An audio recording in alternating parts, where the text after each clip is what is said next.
या मैदानासाठी पावसा पाण्याचा प्रवास करत या ठिकाणी पवनशेठ गायकवाड बल्लवडी या मैदानामध्ये उपस्थित आहेत. आपलं सरसॉक गाड्या सुटल्या या मैदानातला गडी क्रमांक 8 पळतोय. 8 मध्ये एक सुपर फास्ट वायर गेली. दोघं पळतायत. दोघात लढत चालय.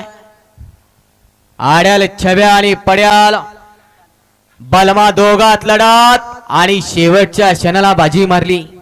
गडी क्रमांक 8चा निघालाय. तास क्रमांक 3 वरून धावलेली गाडी बलमा प्रसन्न पलवान बाजीराव शेटमाने घरणीकी अक्षय मोरे गोडोली या गाडीचा 1 नंबर आला. विजेता बैलगाडी मालकाचा तयार वाचणाऱ्या प्रशांत ड्रायव्हर चिंचनेरकराचा हार्दिक अभिनंदन. सहा गाड्या सोडा गेले वाढण्या. सुंदर अशी गाडी पळाली. अक्षय शिवाजी मोरे गोडोली सातारकरांचा सातारा एक्सप्रेस. हरिण उर्फ डावीला पळाला बलमा आणि उजवीला पळाला बाजीराव शेटमाने घरणीकरांचा छब्या आणि बलमाची सुंदर अशी गाडी पळवली. प्रशांत ड्रायव्हर चिंचनेरकरांनी गाडी सेवेला पात्र घ्या.